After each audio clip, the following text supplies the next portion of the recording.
adequately juiced? Coo. Then we are good to go, my friends. You ready? Me neither. Let's go! Alright. Our hump day adventure begins with question numero uno. What happens to food that's put in a freezer? Freezes in time, freezes at low temperatures, freezes from anxiety. I told you they would be easy. Now, freezing food doesn't freeze it in time, but it does bring up a fun piece of related trivia. Did you know, in the movie Back to the Future, before they settled on the DeLorean idea, Marty was going to travel back in time in a refrigerator. But people were afraid kids might try it at home. And meanwhile, freezes from anxiety doesn't even make sense, because food in the freezer is totally chill. Sorry. Correct answer is freezes at low temperatures. Ooh, did you get the first question wrong? Bummerville. But guess what? You can keep on playing in spectator mode, and you can get points for every right answer. And if you chalk up 15 points, we'll hook you up with a mystery box full of awesome stuff, like coins and power-ups. So, get back on your horse, keep playing. All right, question dos. Which is a real fruit that has a name including an ocean creature? Lobster blueberry, crab apple, or hammerhead shark persimmon? What would a lobster blueberry even look like? Would it be a lobster filled with blueberry, or a blueberry shaped like a lobster? Can't imagine either one being a big seller in the produce aisle. Hammerhead shark persimmon, however, has that element of danger we all look for when grocery shopping. Hammerhead shark persimmon. Odd name for a fruit. Great name for an old blues musician. Correct answer is crabapple. So, why do they call it a crabapple? Well, its name comes from the Swedish word skraba, which means fruit of the wild apple tree. Skraba. Sounds like what you'd get if Skrillex merged with ABBA, which is rumored, by the way. Question 3. Which is an earlier academic grade level? First grade, kindergarten, or Montessori? Now, Montessori is out right off the top because it's not a grade level. It's a system of learning invented in the early 1900s by an Italian physician named Maria Montessori. Montessori schools put kids of all ages in the same classroom and encourage them to learn by exploring and following their natural interests at their own pace. In other words, what my grandfather refers to as those hippie schools. Gramps. Correct answer is kindergarten. Yeah. Over 9,000 people knew that. In German, the word Kindergarten literally means garden of children. That's how they say it in German. Most kindergarten classes involve a mixture of singing and playing games, doing dress up, finger painting.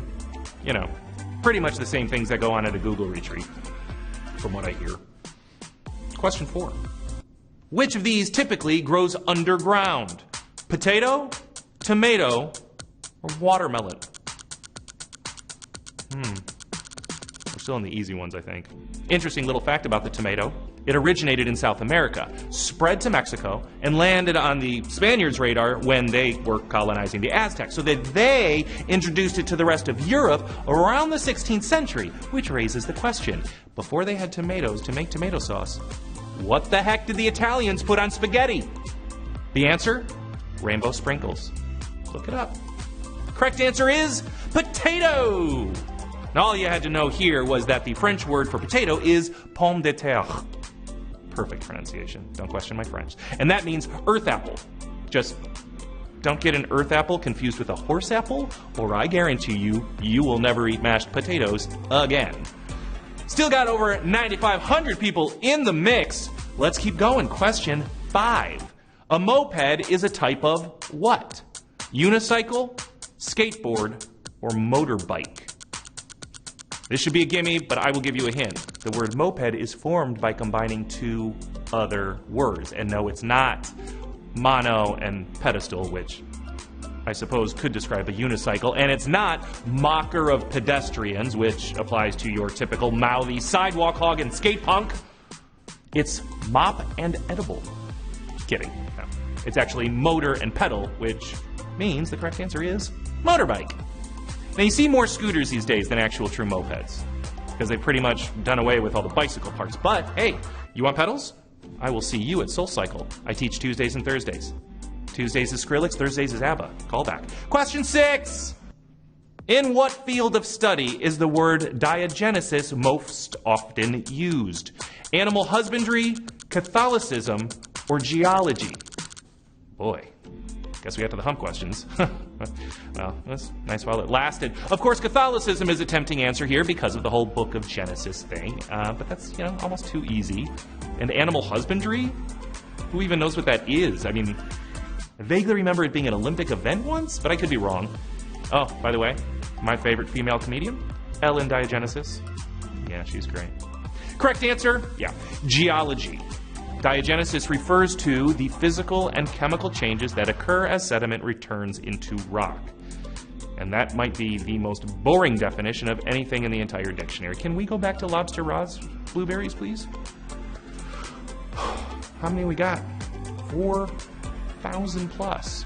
It's good, but we lost some folks along the way. Question 7. We are definitely in the hump. Which superhero, that's how you pronounce that, which superhero was introduced in the 1940s?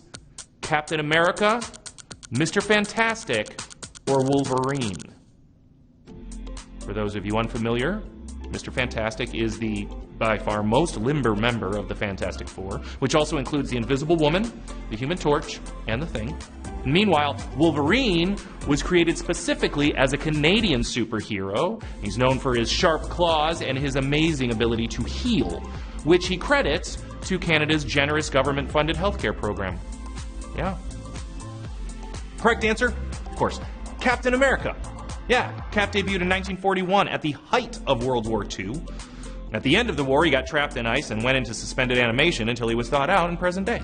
So to recap, food can't be frozen in time, but comic book characters can. Try to keep up. Still got over 4,000 people with me. Question 8. Who is most likely to give birth to a baby? Dad, Brian, or Mom? I think it's fair to say we have passed the hump. Although, to answer this question correctly, we have to make a series of assumptions. First, that we're talking humans here on Earth and not on some planet where biological characteristics may be reversed. Second, that by give birth, you mean physically give birth oneself, because I birth babies all the time at my other job. Yeah. The correct answer is, say it with me, Mom! Hi, Mom, I love you. In case you missed it, you have the ability to stay in tonight's game when you get a question wrong. All it takes is using an extra life, which you can cash in at any time except for the last question. And to get an extra life, you just tap the heart icon during the countdown, and that shares our game with a friend and gives you an extra life to keep his back up the next time you play. Not that you'll need it. Ace. Killing it. All 4,000 of you. Question 9. Which is a kind of fish? Baw, cod, or mao? This is a little humpy, this one. Unless you know a lot of fish. If you went for baw, you just got catfished, because no such word actually exists. Now, maw is a thing, but only if you put the word Egyptian in front of it, because the Egyptian maw is a rare spotted breed of house cat. The only other mao I can think of off the top of my head is in the official motto of Hawaii. Ua mao, K-A-O-K, Aina, Ika, Ona, which roughly translates to tourists pay double. Correct answer? Cod. The cod is where we get cod liver oil, duh, and it's the fish the Brits usually use to make their fish and chips, yum. And in fact, it's one of the most widely eaten fish in the whole world, so yes, it's true what they say. Cod is everywhere. I still got 4,000 people with me. Over 4 grand. I'm not even going to give you the exact number. It's mind-blowing. Question 10. Which part of the human body is least likely to grow hair? Armpit, scalp, or teeth? This question's a great opportunity to share some awesome hair facts. For example, did you know that we humans have a total of about 5 million hairs on our body? Gross, right? Or that we lose about 150 hairs from our head each day. Horrifying. Or that each single hair has a lifespan of about 5 years. All true. Meanwhile, I really hope the answer isn't the third one, or I just wasted $40 on that Groupon for a teeth waxing. The correct answer is teeth. Stupid Groupon. Other than your teeth, hair can grow on pretty much any part of your body except your palms, your lips, and the soles of your feet. Which means without our razors, We're all basically Teen Wolf just waiting to happen. Question 11, 2 more to go. What is the last name of the famous artist whose first name is Pablo? Warhol, Picasso, or Pollock? All were massively successful 20th century artists, and their works are some of the most expensive ever sold at auction. Pollock holds the record with his painting number 17A selling for $211 million. Meanwhile, Picasso's Les Femmes d'Argent, again, my French is amazing, sold for $189 million, and Warhol's 8 Elvises went for $116 million. Though, to be fair to Warhol, the buyer did use a coupon. So, correct answer is Picasso.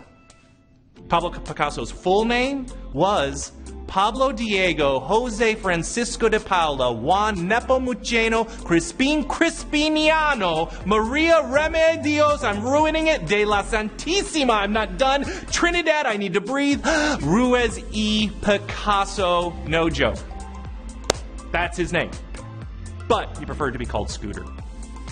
4,300 flat with me. Going into the last question. 11 in a row, 1 more to go. Rudy, Rudy, Rudy. It's the last question. Whoosh, graphics. What? Question 12. What do a fan, a blender, and a wheel have in common? They all make smoothies, they all involve rotation, or they're all bound to ceilings. Well, well, well. It's all come down to this. Remember how when you woke up this morning and you were like, ugh, dang, it's Wednesday, I hate Wednesdays. Well, I have a sneaking suspicion your hump day is about to improve. Because I've never seen a blender hanging from a ceiling, and the FDA won't let you make a smoothie with a desk fan. Believe me, I've tried. So, the correct answer is, they all involve rotation. I gave you that answer on last night's show, so if you got it wrong, you're just being defiant and that's on you. But whatevs. Congratulations to everybody who made it through all 12 questions. If you did, you are getting some of tonight's $6,000 jackpot. Show me those winners. 4,166 people, including Stephen F., James D., Kathy M., Stacy F. I'm going to say them all. You got nothing to do for the next 3 days, right? Grayson is a taco, Rebecca S., Kenneth J., Catherine D., Mackenzie P. All right, thanks to all of you for playing Words with Friends live. Please join us again tomorrow, same time, same place, for a shot at our jackpot of $20.